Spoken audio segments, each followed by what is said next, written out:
Good morning mga idol. Tara mag-almusal tayo.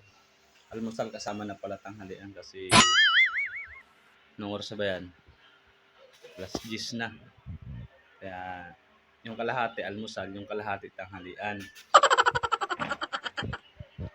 Para sunod na kain natin mga 2 PM na siguro. Siguro ng hapon. Kaya let's go, kain tayo. Ulam natin, tinolang itlog. Ayun na, gising na sila. May kasabay na ako kumain. Oh, ayun na, si Senyorita.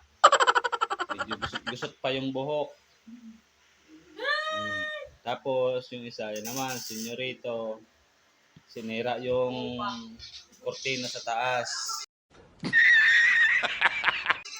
Kaya yung tatay nagwi-welding.